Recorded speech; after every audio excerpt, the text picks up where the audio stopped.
Today I wanted to film this video for you guys. I feel like this video is long overdue and I have been telling myself numerous times to film this video, but I feel like why not a perfect time to film a video like this when it's second semester and a lot of people are trying to figure out high school. I'm assuming it's, well, I wouldn't assume. A lot of seniors in high school, so preferably grade 12s or those who are trying to get an early start in getting their grades together in grade 11 is considering going to college and university. So I'm going to give you guys a couple of advice and tips for going to college and university. For me personally, just a little bit of backstory. I'm finishing up my last year of university. It's been quite a ride. I've been there for 4 years in the honors program, so I'm getting my BA, which is my Bachelor's of Arts. I will tell you guys in depth what I'm studying and where I go and stuff like that when I'm done. As far as right now, we'll just leave it at that.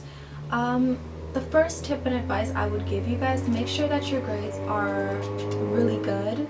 If you're in grade 11, this is where you get the thank you. If you're in grade 11, this is where you get the jump start. I would suggest making sure that if you can take extra classes, take extra classes so you don't have to do that in grade 12. Make your life so much easier. If you know you're doing not so good in grade 12, you at least have that spare class to be your backup. I would also suggest that you just get a jump start in where you want to go, study the school, know exactly which school that you want to go to.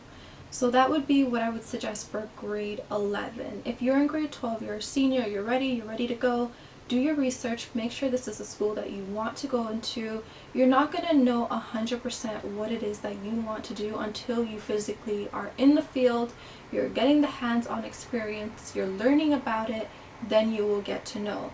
For me, what I want to do, I've always wanted to do it, so even throughout grade 5 till to this day, I still want to do it. I'm in school and I still want to do it, so it has never changed. That would be my other advice for you. My first year I actually lived on campus, so if you're going to consider going to live on campus, I would suggest take your second semester, which is around this time, to prepare. Don't save it for last minute. That's what I did. If you need, you're going to need crates, because how the beds are in campus, it's kind of like really low, so you're going to need the crates to kind of lift your bed up high so you can put extra stuff underneath. Because you're in a room and it's a dormitorium, you're in a small little room that's like, well, I would think the room is the size of my room right now. My dorm was a little bit bigger, so it was like maybe pushed back a little bit. So the room would be the size of my room, split in half, and you're sharing it with somebody else. Or you might have your own room and it's my room split in half, so you literally have like no space. So bring crates so you can apply stuff underneath it if you need the extra storage. I needed the extra storage. Thankfully, my roommate didn't really have that much closet space and she was fine with me using hers. So that was the only good thing about it. Second thing I would suggest, if you're going there for, let's say for example, you know you're going to come back around reading week time, or you know that you're going to be coming back around a certain time, I suggest packing very light. Pack for the winter, bring what you need for the winter, and then when you're leaving for the reading week and it's going to be a little bit more warmer, keep like at least one winter jacket, a sweatpants, etc. and then bring back your winter stuff, because coming down there with everything and then going back with everything, you're going to purchase things, it's just going to be too much stuff, so I would not suggest that. As far as your curriculum is concerned, make sure to take all of your notes, go to all of your classes, even if you're late. Like I was late practically every morning my first year, bad example, and one thing I could say about that class, I finished that class and got my credit with a 93, because regardless if I was late, I caught up. Like everything, I was late maybe like 5 minutes, 10 minutes, because it took me a while to get ready, but as far as that's concerned, I don't play around when it comes to my grades. Take notes, read everything on the website, do your readings. That's the biggest thing I would stress for you. Do your readings. Everything you read will follow you back up to your final exam. It doesn't matter if you submit all of the assignments on time, if you participate, if you're not doing your readings, when you're going to exams, you're going to be rushing and trying to get it all done. Like, I've been a victim of that. And it does not work out for me, and I just can't do it. So do all your readings on time, stimulate the mind. When it's exam period, then you can go back and refresh your thoughts. Another thing with university and college, it's kind of the same, hand in hand, but if you guys are having, I know for us, we were in Sage. My dog is doing the absolute most right now. Hannah, she's like literally, she's mad that I'm filming and I'm not giving her no attention, but I can't right now. I have to pay attention to you guys. But anyways, I was in Sage, and Sage or Sage, I don't even know because I didn't even participate with their foolery. But anyways, you basically have like activities that you do for first year students, sometimes even second year university students. You guys are frats, so you guys are just starting out. You can go into sororities. You guys can be on basketball teams, football teams, track teams, etc., etc., etc. The list goes on.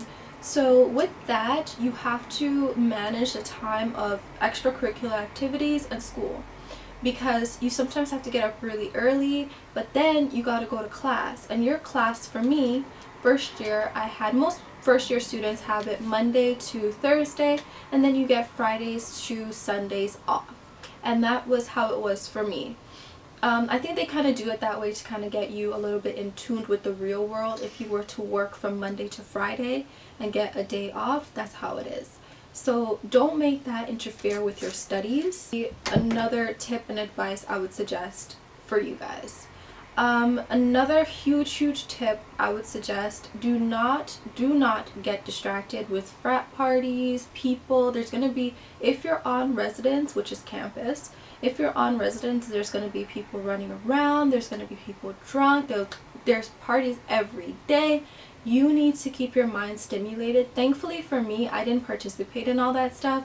I kind of really kept to myself. I went to a university up north where it was all Caucasians, and I went to school to go to school, like no playing around. So of course I had fun when I went to the mall, or I did things that didn't conflict with my studies. But other than that, I would watch a movie, I would keep my mind entertained. We had Wi-Fi on like on our residence, so it wasn't like I was dealing with anything. So that would be something. If you do like that stuff, manage your time wisely. Be very careful who you conduct yourself with and who you meet, because they can be a real influence on you. Sometimes they can party, you can't, and that can distract you and you can mess everything up. So that would be another thing I would suggest. Last two things. The second last thing I would suggest, if you're in college or university, relationships, don't do it. It conflicts with a lot of things. It distracts you, you're moody, you're up and down. If something is happening and you cannot control your personal with your business or your personal with your school life, it can conflict how you perform in school. And with university and college, you're not paying a little bit of money, like you're paying a lot of money to go to school. So you have to make sure that your grades is spot on and you're doing really good. So that would be one of the things I would suggest. Try not to do that. Just try to keep that away and just try to focus. You can talk to somebody, you can do whatever, but keep that away. And the final and last thing I would talk about is money management. Manage your money very diligently. That's what I did. I managed it very diligently, because if you're not careful, you can end up spending for food, you can end up spending, and when I say food, I'm not talking grocery store food. I'm talking like downstairs cafeteria food, you're just going out shop. Like, don't do that. What you do, buy your groceries, have your groceries there, cook your food, create a meal plan, prepare all your meals that you're gonna cook, create a huge pot, put them in containers Monday through Friday. You can create separate dishes, so maybe you want to do rice with chicken for 3 times in the week, and then rice with fish for 2 days in the week, and then Saturdays you can go out, Sundays you can cook another pot again for the week. Do it that way so it's easy for you. If you like cereal or you like you know, little granola bars, carry these things for you for when you go to school. Be very prepared when it comes to your money management. That is a huge thing on residence that a lot of students don't know going into. Okay guys, so what I was telling you is I have a Roman history class, and basically the bookstore, my university bookstore, it is $87 for the book. Hold on. Hannah, you want to come in the video? Oh, look at you. She was a little bit sick too, because we actually both had food poisoning, so I had to take her to the vet, and I was sick. Well, my mom took her to the vet and I was sick and it wasn't good. Anyways, so my bookstore, they have this for $88 plus tax, so about 90 something dollars, and a couple of other books. I searched online and I actually found somebody that had the book and they were selling it. And do you guys know how much I purchased this book for?